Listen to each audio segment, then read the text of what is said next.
Protein లడ్డుకి కావాల్సిన పదార్థాలు flax seeds 150 grams, బెల్లం ఒక 100 గ్రామ్స్. అండ్ ఈ లడ్డు హై ప్రోటీన్ ఉంటుందండి, హై ప్లాంట్ ప్రోటీన్ ఉంటుంది అండ్ హై ఫైబర్ కూడా. And it reduces cholesterol, BP and sugar. And hair fall కూడా కంట్రోల్ అవుతుంది. అండ్ మన స్కిన్కి కూడా చాలా మంచిదండి, ఫేస్ గ్లో అవుతుంది.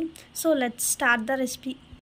స్టవ్ ఆన్ చేసుకోవాలి. స్టవ్ ఆన్ చేసుకొని స్టవ్ మీద బాండి పెట్టుకోవాలి అండ్ దాంట్లో ఫ్లాక్స్ సీడ్స్ వేయాలండి.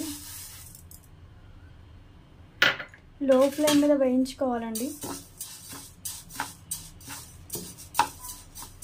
మీరు హై ఫ్లేమ్ మీద వేయించుకున్నట్లయితే ఇవి మాడిపోతాయండి, టేస్ట్ కూడా మారిపోతుంది అండ్ చేదు కింద వచ్చేస్తుంది, చేదు లడ్డు కింద అయిపోతుంది. సో లో ఫ్లేమ్ మీద దోరగా వేయించుకోవాలి. ఇప్పుడు మీకు టేస్ట్ కూడా చాలా బాగుంటుందండి. పచ్చి వాసన పోయేదాకా వేయించుకున్నాం కదండి, వేయించుకుని చల్లార్చుకోవాలి. చల్లార్చుకున్న దాంట్లో బెల్లం యాడ్ చేయాలి. ఈ రెండు కలిపి మిక్సీ పట్టుకోవాలండి, మెత్తగా పౌడర్ లాగా. చూసారు కదండి, మెత్తగా పౌడర్లా చేసుకున్నాం కదండి. ఇది నేను లడ్డూలు చుట్టుకోవాలి, చిన్న సైజ్. ఇది రోజు ఒకటి తీసుకున్నట్లయితే పొద్దున్న మాటలు చాలా హెల్త్ బెనిఫిట్స్ ఉంటాయండి. చూసారు కదండి, చిన్న సైజు లడ్డు కింద